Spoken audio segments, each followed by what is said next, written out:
الأنبياء والمرسلين وعلى آله وأصحابه أجمعين.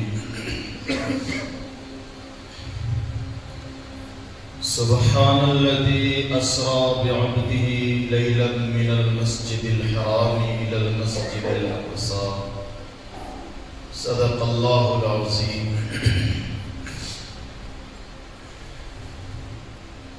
قابل احترام بزرگوں،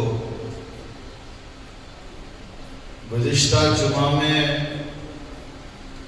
آپ کے سامنے یہ بات آئی تھی کہ اللہ نے جہاں سارے پیغمبروں کو، انبیاء کو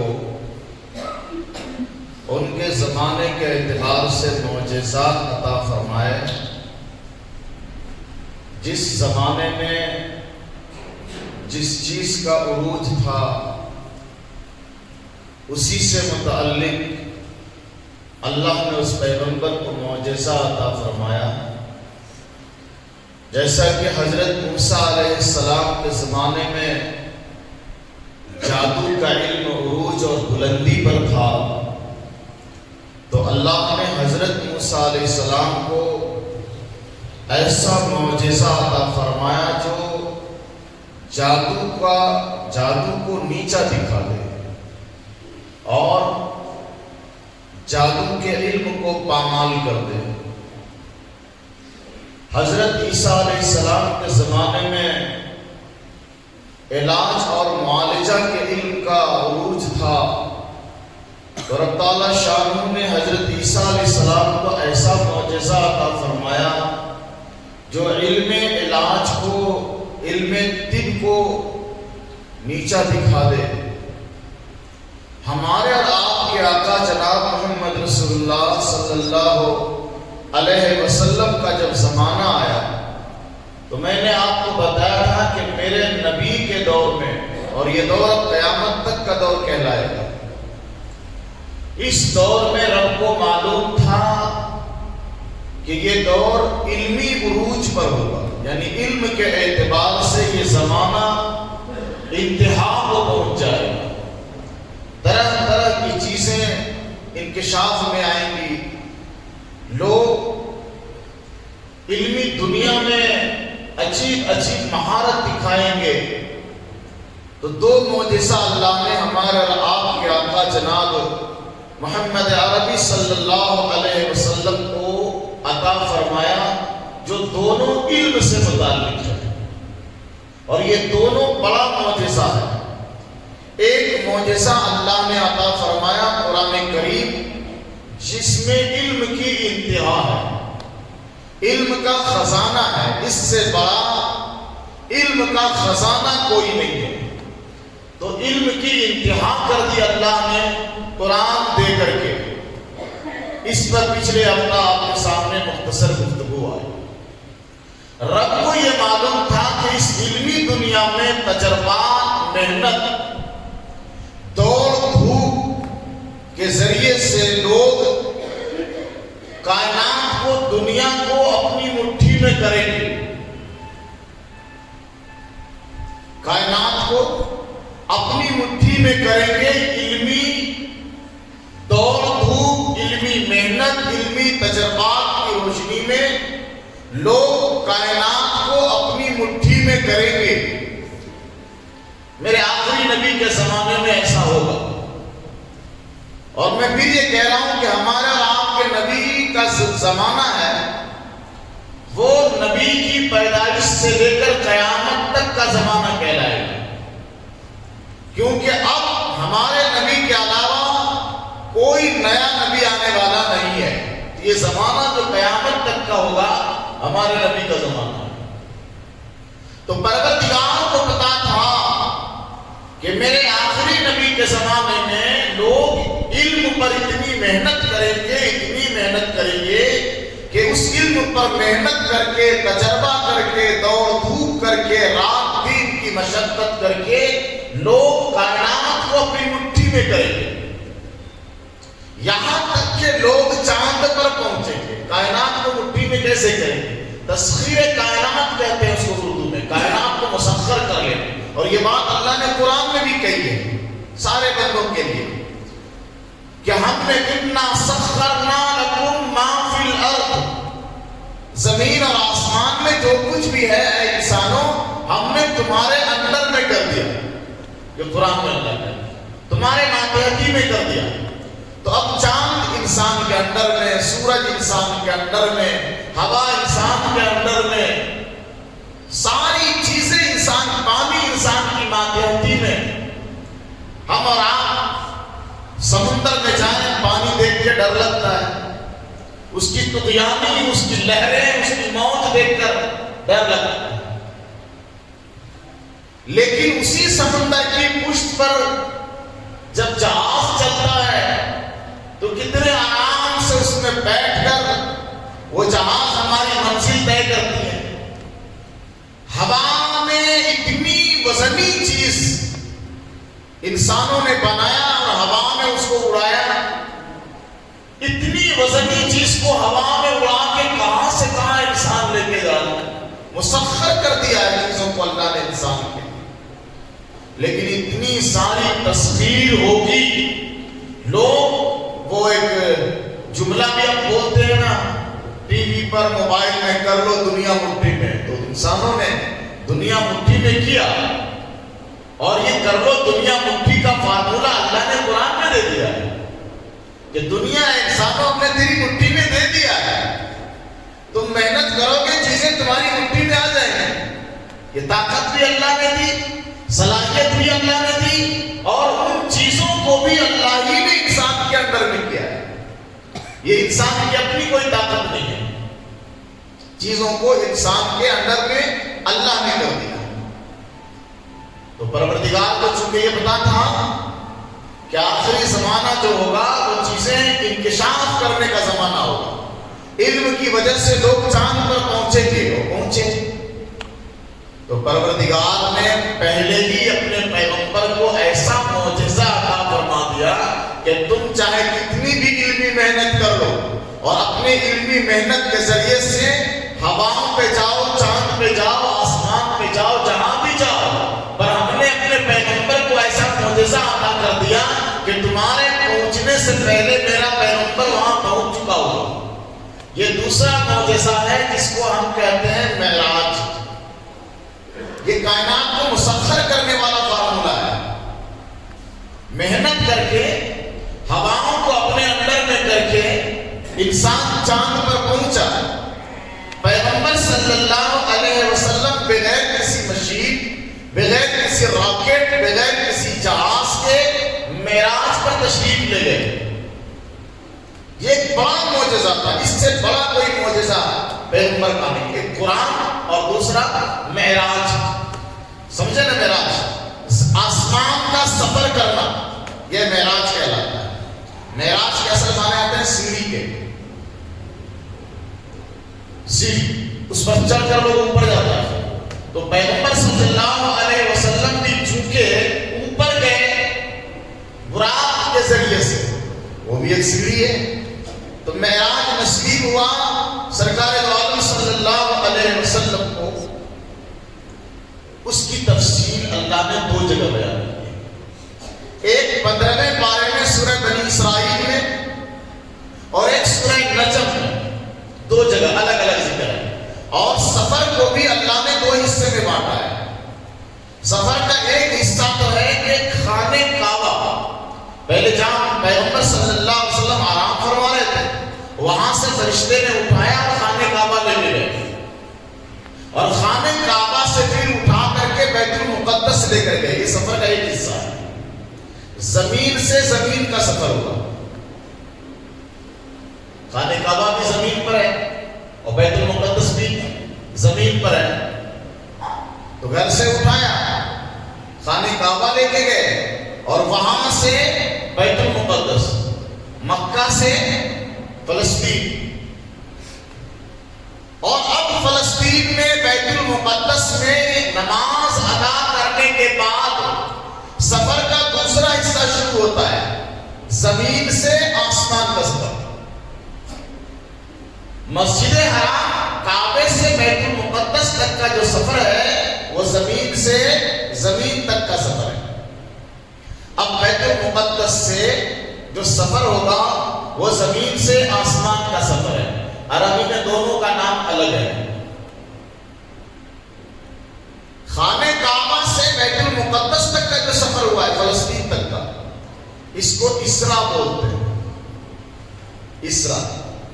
اور پھر بیت المقدس سے آسمان کا جو سفر ہوا ہے, اور وہ آسمان بھی پہلا آسمان نہیں, پہلے میں گئے, دوسرے میں, پھر تیسرے میں, پھر چوتھے میں, اور پھر ساتویں میں, اور اس کے بعد وہاں گئے جس کے بعد لامکان ہے, کوئی جگہ نہیں ہے, وہاں میرے نبی گئے. جہاز نہیں, راکٹ نہیں, کچھ نہیں, ساتوں آسمان پار کیا میرے نبی نے. عند سدرۃ المنتہا, سدرۃ المنتہا تک گئے حضور. اس سفر کو معراج بولتے ہیں. پہلا جو کعبہ سے بیت المقدس تک گئے اسرا بولتے ہیں, اور بیت المقدس سے لامکان تک گئے اس کو معراج بولتے ہیں. لیکن عام طور پر پورے سفر کو لوگ معراج بول دیتے ہیں کہ حضور پاک صلی اللہ علیہ وسلم معراج پر گئے. کب گئے؟ زیادہ تر روایتیں یہی ملتی کہ رجب کے مہینے میں گئے, اور آج میرے خیال سے 25 رجب ہے. 27 رجب کے بارے میں مشہور ہے کہ حضور صلی اللہ علیہ وسلم کو معراج عطا ہوئی. سمجھ گئے نا میری بات؟ تو 27 رجب کو لوگوں نے کچھ پروگرام بنانا شروع کیا. میں نے آپ سے ایک بات کہی تھی کہ بڑا معجزہ میرے نبی کو 2 ملا. کتنا سمجھ گئے ہیں آپ کو یاد بھی ہوگا نا. سب سے بڑا معجزہ میرے نبی کو کتنا ملا؟ 2. چاند کو ٹکڑا کرنا بھی ایک بڑا معجزہ ہے, پتھر سے کلمہ پڑھوا دینا بھی بڑا معجزہ ہے, درخت سلام کرے بڑا معجزہ ہے, جانور نبی سے بات کرے بڑا معجزہ ہے, پتھر نبی سے بات کرے, جھاڑ درخت پیڑ پودا میرے نبی سے بات کرے بڑا معجزہ ہے. لیکن سارے معجزوں میں سب سے بڑا معجزہ یہ ہے کہ اللہ نے پیغمبر کو قرآن دیا. اس سے بڑی کوئی کتاب نہیں دنیا میں. یہ بڑا معجزہ ہے. یہ کب نازل ہوا؟ رمضان کے شب قدر میں پورا قرآن آسمان دنیا پر اتر گیا, اور اس کے بعد دھیرے دھیرے پورا قرآن میرے نبی کو 23 سال میں ملا. سمجھ گئے؟ تو یہ جو معجزہ ملا قرآن کی شکل میں, یہ پہلا معجزہ ہے, بڑا معجزہ. اور دوسرا معجزہ معراج کی شکل میں جو روایت کے اعتبار سے 27 رجب کو بھی ملا. 27 رجب کو میرے آقا کہاں گئے؟ معراج پر گئے. تو 27 رجب کو ایک معجزہ ملا, اس سے پہلے قرآن ملا. تو اب مسلمانوں نے جو گڑبڑی مچائی, 27 رجب کو روزہ رکھنا شروع کیا. کیوں؟ حضور معراج میں تشریف لے گئے تھے. اچھا, ایک تو روزہ رکھنا شروع کیا, روزہ رکھنا, اور اس پر بھی ایک گڑبڑی کیا کر دی کہ اس روزے کا نام بھی اسپیشل رکھا. مسلمان جب گڑبڑ کرنے میں آتا ہے شریعت میں تو واحد تباہی کر کے رکھ دیتا ہے. ایک تو یہ روزہ اپنی طرف سے گھسایا 27 رجب, شریعت میں کہیں نہیں. اچھا, روزہ رکھا بھی تو اس روزے کا کوئی نام تو ہونا چاہیے نا. تو حدیث میں ڈھونڈا, کہیں نہیں ملا, قرآن میں ڈھونڈا, کہیں نہیں ملا, کسی کتاب میں نہیں ملا. تو مسلمانوں نے خود سے رکھا اس کا نام, اور نام جب خود سے رکھا تو تگڑا نام رکھا. ایسا نام رکھو کہ چھوٹا نہ پڑے. اس روزے کا ایسا نام رکھو کہ چھوٹا نہ پڑ جائے. تو کیا نام رکھا جائے؟ اس کا نام رکھا ہزارہ روزہ. باپ رے باپ, ہزارہ. رمضان میں ایک فرض اگر کوئی پڑھتا ہے تو 70 فرض کا ثواب ملتا ہے. بس 70 لاسٹ ہے. ایک فرض نماز کا ثواب 70 فرض کے برابر ہی تو ہے نا, اور ایک روزہ کا ثواب 70 روزہ کے برابر. مسلمانوں نے جب اپنے طرف سے گھسایا تو کہا ہزارہ, 70 نہیں,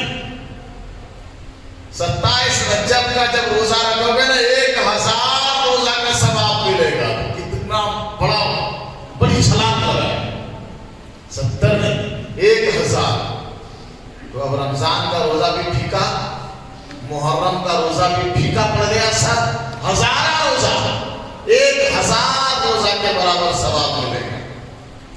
اچھا مسلمان، ہم جیسے مسلمان بھی بڑے عجیب ہیں۔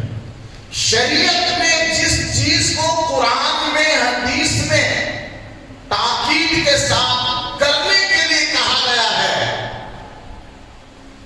اس کو کرنے میں 70 کنٹل کا وزن ہمارے سر پر آ جاتا ہے، اور جس کا ثبوت نہ قرآن میں ہے نہ حدیث میں ہے نہ کسی کتاب میں، اس کو کرنے کے لیے مرد بھی فون کر رہا ہے، عورت بھی فون کر رہی ہے، بچہ بھی فون کرتا ہے، حضرت ہزارہ روزہ کب ہے؟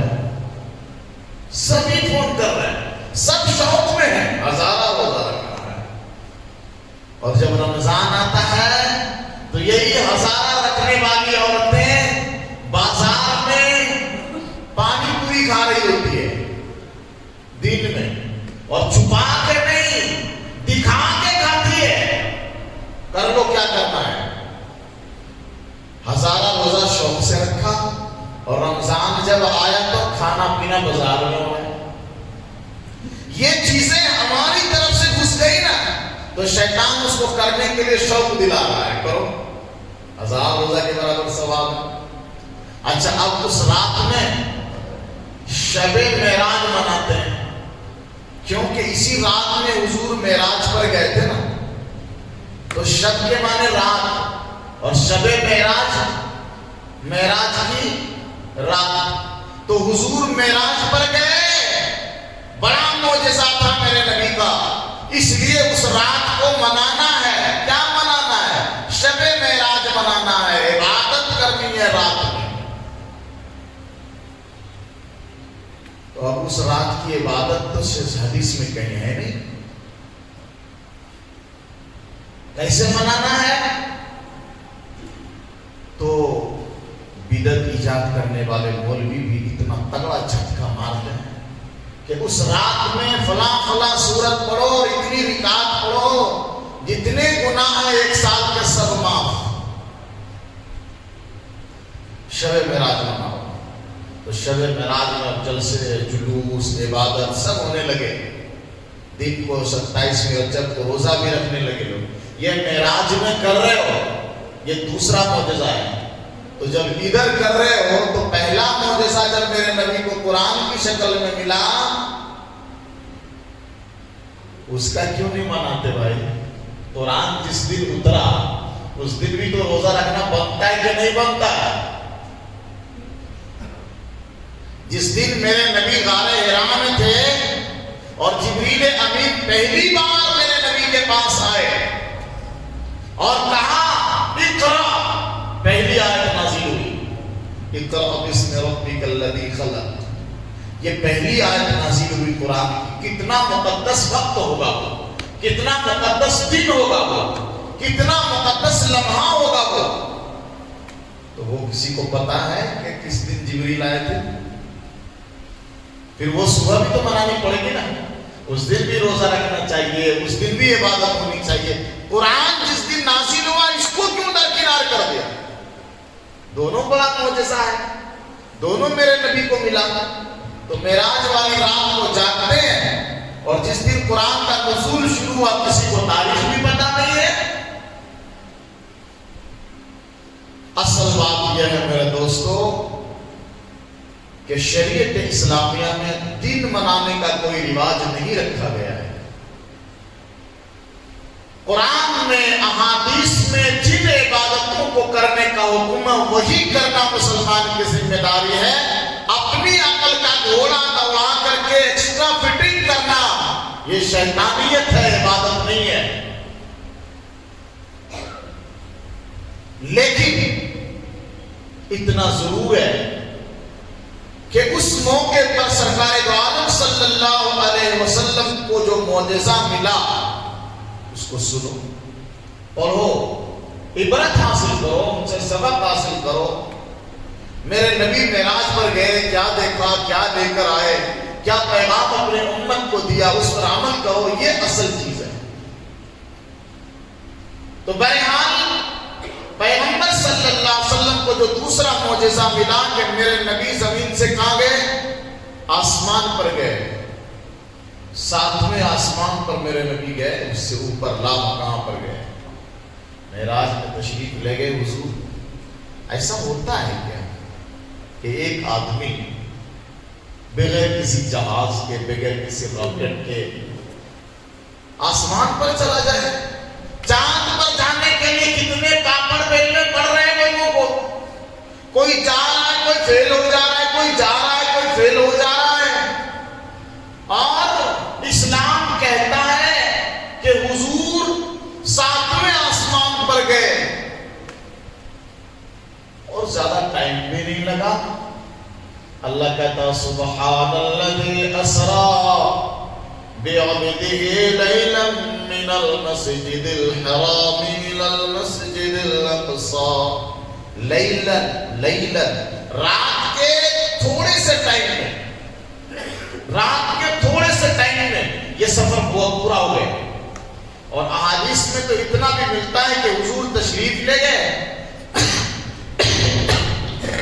آسمان پر، جنت کی سیر بھی کر لیا میرے نبی نے، پروردگار سے گفتگو بھی ہو گئی، واپس تشریف لائے تو بستر ابھی گرم ہی تھا میرے نبی کا، جو بستر سے اٹھ کے گئے تھے۔ انسان جس بستر پہ سوتا ہے وہ گرم ہوتا ہے، تو وہ بستر گرم ہی تھا، اتنے کم ٹائم میں پیغمبر واپس تشریف لائے۔ ایسا کیسے ہو سکتا ہے؟ عقل میں آنے والی بات ہے یہ کہ ایک آدمی مکہ سے فلسطین جائے چند منٹوں میں، اور فلسطین جائے وہاں نماز بھی پڑھی حضور نے، پھر پہلے آسمان پر گئے، دوسرے آسمان پر گئے، تیسرے آسمان پہ گئے، اور ہر آسمان پر فرشتوں سے ملاقات ہو رہی ہے، نبیوں سے ملاقات ہو رہی ہے، اور بات بھی ہو رہی ہے۔ اللہ کے پاس تشریف لے گئے، وہاں اللہ سے گفتگو بھی ہوئی، تحفے تحائف بھی اللہ کی طرف سے ملے امت کے لیے، حضور کے لیے، جنت کی سیر بھی ہوئی، دوزخیوں کو بھی میرے نبی نے دیکھا کہ کس گناہ کی وجہ سے کس کو کیا عذاب ہو رہا ہے، سب دیکھا، واپس بھی تشریف لے آئے، اور آنے کے بعد اللہ کے نبی نے لوگوں کو سنا بھی دیا کہ میں سدرۃ المنتہا تک جا کے آیا۔ تو سب نے یہی کہا جو میں کہہ رہا ہوں کہ عقل میں آنے والی چیز ہے کیا؟ ایسا ہوتا ہے؟ ہو سکتا ہے؟ تو لوگوں نے مذاق اڑانے کے لیے سیدنا ابوبکر صدیق سے پوچھا کہ تمہارے جو دوست ہیں نا ایسا بول رہے ہیں، یہ ہو سکتا ہے کیا؟ تو سیدنا ابوبکر صدیق نے فرمایا کہ اگر میرے نبی بول رہے ہیں تو ہو سکتا ہے، اگر میرے آقا بول رہے ہیں تو ہو سکتا نہیں، 100% سچ ہے۔ تو اب ہمیں اور آپ کو بھی یہی کہنا پڑے گا کہ 100% سچ ہے، کیونکہ اللہ نے قرآن میں کہا اور میرے پیغمبر کی زبان سے بات نکلی، وہ 100% سچ ہے۔ تو ایسا کیسے ہو سکتا ہے؟ اس کو تھوڑا سا سمجھنا ہے تو قرآن کی آیت کو ذرا سمجھو تو پتہ چلے گا۔ اللہ نے چاہا اس کا ذکر کیا نہیں اس واقعے کا، صرف اس آیت کو سمجھ لیں گے نا تو بات سمجھ میں آئے گی کہ ہو سکتا ہے۔ تو اللہ کیا کہتا ہے 15ویں پارے میں؟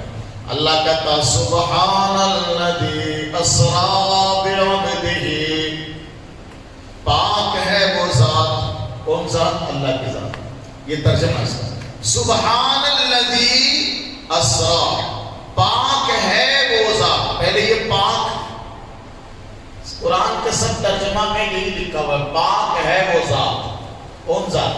بولو، اللہ کی ذات پاک ہے، یہ اس کا ترجمہ ہوا سبحان الذی، پاک ہے وہ ذات۔ تو سبحان کے معنی پاک، ہم لوگ جو پڑھتے ہیں نا سبحان اللہ، تو کیا مطلب اس کا؟ اللہ کی ذات پاک ہے۔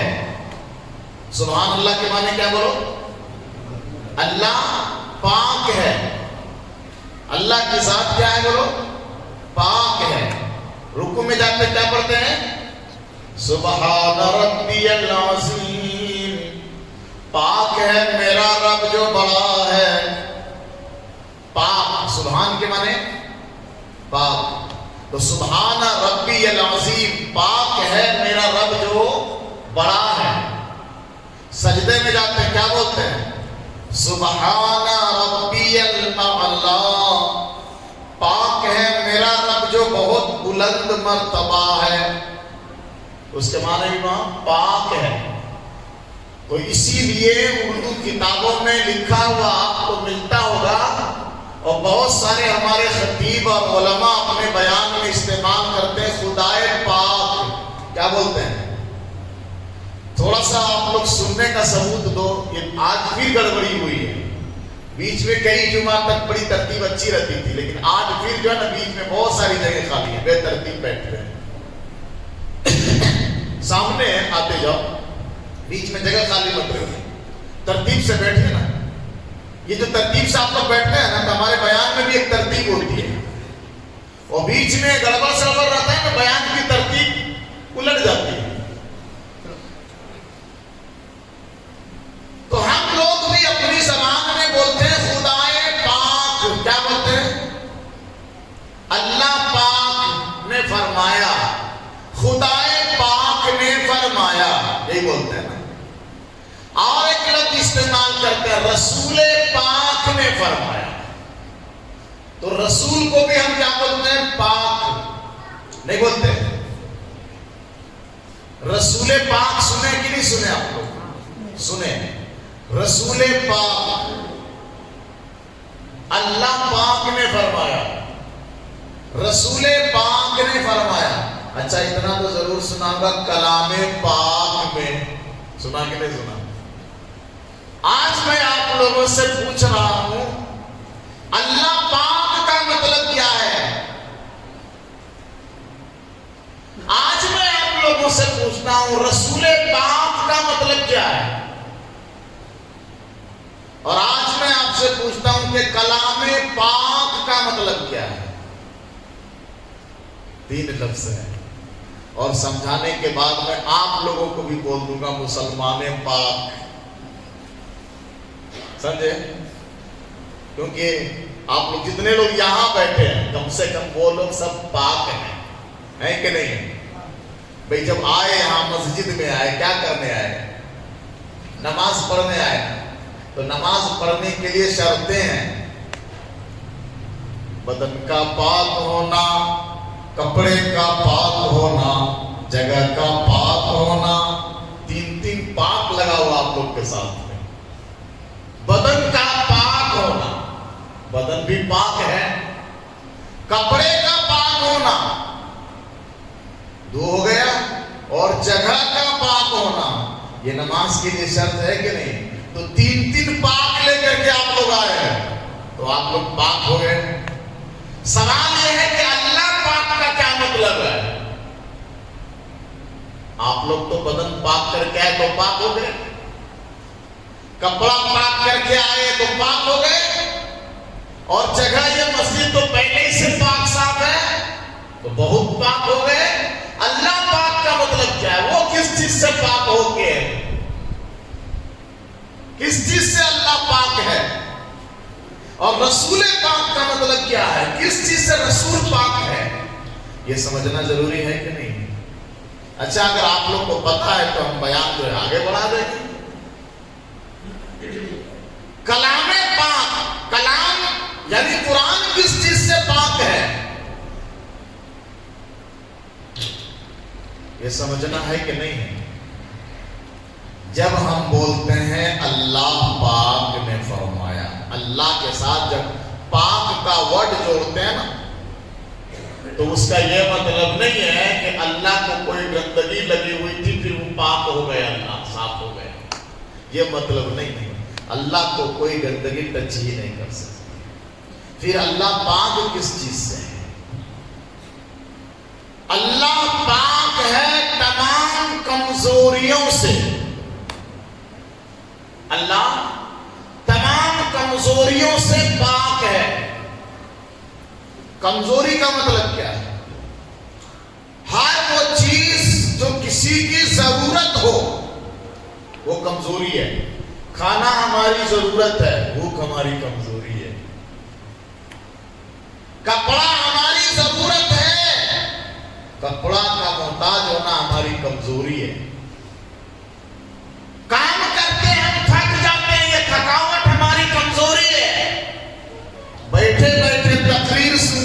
گھٹنے ٹیک لگا کر سونے لگتے ہیں آپ لوگ.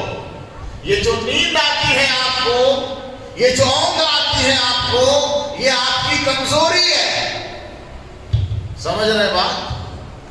کتنی بھی اچھی تقریر چل رہی ہو, آپ لوگ سکون سے عرش معلی پر پہنچ جاتے ہیں. نہیں, یہ جو اونگ آنے لگتی ہے, نیند آنے لگتی ہے, یہ آپ کی اور ہماری کمزوری ہے. پروردگار کہتا ہے اللہ لا الہ الا هو الحی القیوم لا تأخذہ سنۃ ولا نوم. کتنی بڑی بات ہے. آیت الکرسی ایسے ہی بولا جاتا ہے ان کو, بہت بڑی بات ہے. اللہ لا الہ الا هو الحی القیوم, نہیں ہے کوئی معبود سوائے اللہ کے, وہی ہے زندہ رکھنے والا, القیوم ساری کائنات کو, ساری دنیا کو تھامنے والا. تو جس اللہ نے آسمان تھام رکھا ہے, زمین تھام رکھی ہے, پوری کائنات کو تھام رکھا ہے جس اللہ نے, تو کتنی بھاری چیز ہے کائنات, ہے کہ نہیں؟ ایک تو ہے تھامنا, تھامے رہنا, اور ایک ہے اس کو چلاتے رہنا قیامت تک. یہ کائنات چلتی رہے گی, دریا چل رہی ہے, سمندر ہے, ندیاں بہ رہی ہے, کنواں میں پانی آ رہا ہے, انسان دوڑ بھاگ کر رہا ہے, جانور دوڑ بھاگ کر رہا ہے, کھیتیاں لہلہا رہی ہے, بارش ہو رہی ہے, آگ لگ رہی ہے, سب کچھ ہو رہا ہے. اللہ کائنات کا سارا نظام چلا رہا ہے, تب بھی اللہ اپنے بارے میں کہتا ہے لا تأخذہ سنۃ ولا نوم. اللہ کو نہ تو نیند آتی ہے نہ تھکاوٹ ہوتی ہے. تھکاوٹ کمزوری ہے, نیند کمزوری ہے. اللہ کہتا ہے یہ کمزوریاں ہمارے نزدیک نہیں آتی, میں ان کمزوریوں سے پاک ہوں. اب ایک سوال یہ بھی ہوتا ہے, ہم لوگ بولتے ہیں نا کہ ہمارے اللہ کی نہ کوئی شکل ہے, نہ صورت ہے, نہ ہاتھ ہے, نہ پاؤں ہے, نہ منہ ہے, نہ آنکھ ہے, نہ کان ہے. یہی کہتے ہیں نا ہمارا اللہ, یعنی ہم جس کو اللہ مانتے ہیں وہ نراکار ہے, کوئی آکار نہیں ہے اس کا. اللہ کی کوئی شکل نہیں ہے. کیوں نہیں ہے شکل؟ اور شکل ہوتی تو کیا ہو جاتا؟ بھائی سنو غور سے,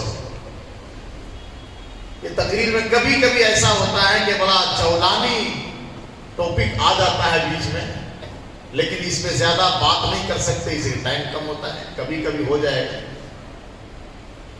اگر اللہ کی شکل ہی ہوتی تو کیا بگڑ جاتا؟ اللہ کی کوئی صورت ہی ہوتی تو کیا بگڑ جاتا؟ ہم تو دیکھتے ہیں کہ بہت سارے لوگ جس کو وہ اپنا خدا مانتے ہیں تو 72 چہرہ, 12 ہاتھ ہے. تو ہمارے خدا کا بھی چہرہ ہوتا تو کیا بگڑ جاتا بھائی؟ اور جس کا ہے اس کا کیا بگڑ رہا ہے؟ بگڑ رہا ہے. ہاتھ اسی کو ہونا ہے جس کو ہاتھ کی ضرورت ہو. سمجھا؟ اسی کو تو ہاتھ چاہیے نا. ہاتھ نہیں ہے کھانے میں تکلیف ہوگی, ہاتھ نہیں ہے کچھ کرنے میں تکلیف ہوگی, ہاتھ نہیں ہے پکڑنے میں دقت ہوگی, ہاتھ نہیں ہے کسی کو مارنا چاہ رہے تو مار نہیں سکے کیا؟ تو ہاتھ ایک ضرورت ہے, اور جو ضرورت کی جو چیز ہوتی ہے انسان اس چیز کا محتاج ہو جاتا ہے. سمجھ گئے؟ کان ضرورت کی چیز ہے, کان کے تالے خراب ہو گئے آپ کے, آپ سن نہیں پائیں گے, تو سننے کے لیے آپ کان کے محتاج ہیں. اور کان ہے یہ اس بات کا ثبوت ہے کہ آپ محتاج ہیں, ورنہ بغیر کان کے آپ سن نہیں سکتے. آپ کے جسم میں آنکھ لگی ہوئی ہے, یہ اس بات کا ثبوت ہے کہ آپ دیکھنے کے لیے اس آنکھ کے محتاج ہیں. اور میں نے چشمہ پہن رکھا ہے, یہ اس بات کا بڑا ثبوت ہے کہ میری آنکھ گڑبڑ ہو گئی ہے اور صاف ستھرا دیکھنے کے لیے میں اس چشمے کا محتاج ہوں. وہ چشمہ اتار دوں تو آپ لوگ کے چہرے مجھے ڈھنگ سے نہیں دکھیں گے۔ تو یہ ساری چیزیں جو ہو رہی ہیں، جو ہے ہمارے جسم میں لگی ہوئی، یہ ہماری محتاجگی کو بتا رہی ہے۔ سمجھ رہے ہیں نا بات کو؟ دانت ہم کو ہے، اچھا دکھ رہا ہے، لیکن یہ دانت بتا رہا ہے کہ ہم محتاج ہیں۔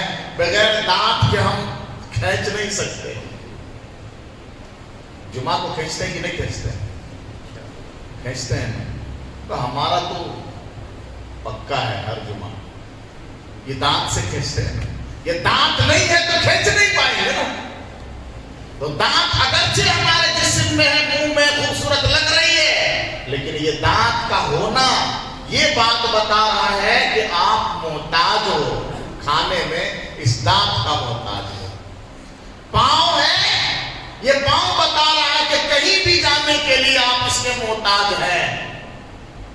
تو جن کے بھی خداؤں کے پاس یہ چیزیں ہیں، وہ چیزیں خود بتا رہی ہے کہ یہ خدا نہیں ہے، کیونکہ یہ محتاج ہے ہاتھ کا، پاؤں کا، منہ کا، آنکھ کا، ناک کا، کان کا، ہاتھ کا، سب چیز کا محتاج ہے یہ خدا۔ تو پھر خدا کیسا ہوا؟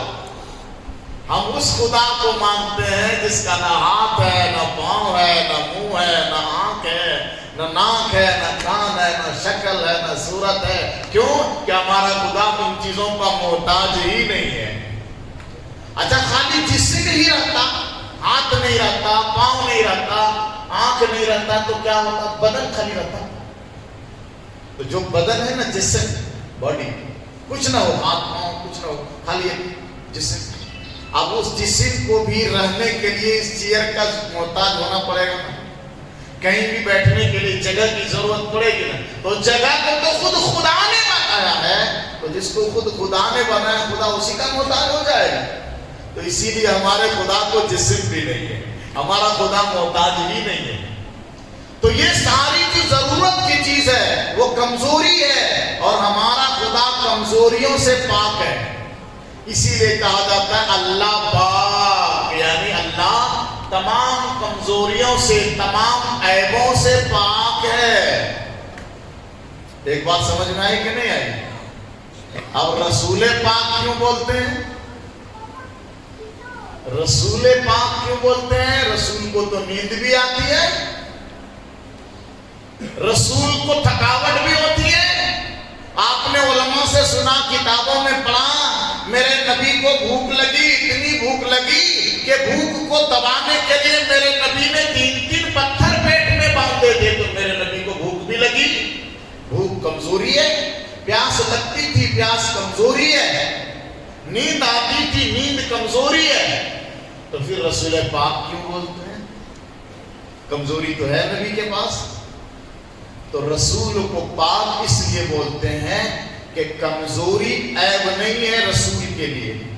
وہ انسان تھے، اور انسان کی فطرت ہے یہ ضرورت۔ جو انسان ہوگا اس کو بھوک لگے گی، جو انسان ہوگا وہ کھائے گا، جو انسان ہوگا پیے گا، جو انسان ہے چلے گا، جو انسان ہے ان کو آنکھ ہوگی، جو انسان ہے اس کو کان بھی ہوگی، جو انسان ہے اس کو دانت بھی ہوگی۔ یہ ساری ضرورت کی چیز ہے، اور انسان محتاج ہے خدا کا۔ خدا نے یہ ساری چیزیں انسان کو دی ہے، پھر بھی رسول پاک کیوں بولتے ہیں؟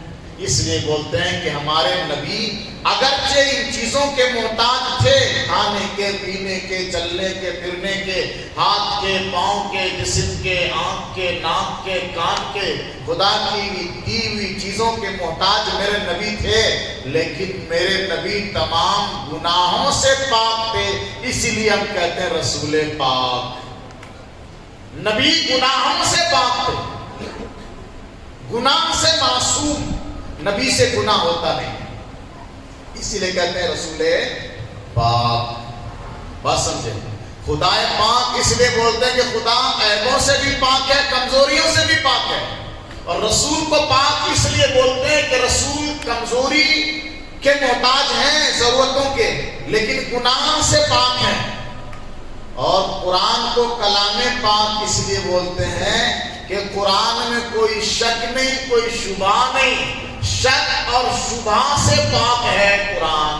یہی ایک ایسی کتاب ہے جس کتاب میں کوئی شک نہیں، کوئی شبہ نہیں، کوئی مغالطہ نہیں، کوئی واہیات بات نہیں ہے، کوئی غلیظ بات نہیں. اس لیے شروع میں ہی اللہ نے کہا الف لام میم ذالک الکتاب لا ریب فیہ. الف لام میم یہ ایسی کتاب ہے جس میں کوئی شک نہیں ہے، پاک ہے.